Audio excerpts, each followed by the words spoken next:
నిజంగా ఉత్తరద్వారంలోంచి వెళ్ళడం అంటే ఏమిటో తెలుసా అండి? ఈశ్వరుడి పల్లకి వెళ్ళి పల్లకి వెంట వీళ్ళు వెళ్ళాలి. అసలు శాస్త్రం అది. ఈశ్వరుడికి ఆ రోజున అర్చన చేసి పల్లకి పట్టుకుని పల్లకీని తీసుకెడతారు ఉత్తరద్వారంలోంచి. ఆయనతో వెళ్ళాలి. నువ్వు తినే ఉత్తరద్వారంలోంచి వెళితే నీకేం వస్తుంది? ఆయన వెళ్ళిన ఉత్తరద్వారంలోంచి వెళ్ళాలనుకోవాలి. అథవా అసలు నిజంగా వెళ్ళవలసింది ఏమిటంటే ఈశ్వరుడితో వెళ్ళాలి. కనీసంలో కనీసం నీ బాధ్యత ఏమిటి? ఉత్తరద్వారంలోంచి నువ్వు వెళ్ళాలనుకుంటే ఈశ్వరుడితో వెళ్ళేటప్పుడు ఎలా వెళ్ళాలో నువ్వు అలా వెళ్ళాలి. ఈశ్వరుడితో వెళ్ళేటప్పుడు వెళ్ళేవాడు ఎలా వెళ్ళాలి? వైదికంగా వెళ్ళాలి. పైన చొక్కా బనీను ఏమీ లేకుండా ఉత్తరీయాన్ని మాత్రమే కప్పుకొని పంచ గోచీ పోసి కట్టుకోకుండా వెళ్ళకూడదు.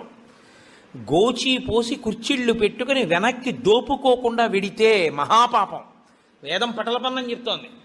కాబట్టి కుర్చీళ్ళు పెట్టి గోచీ పోసి వెనక దోపి అన్నీ విప్పి ఉత్తరీయం వేసుకుని ఎవరి సంప్రదాయానుసారం వారు తిలకధారణ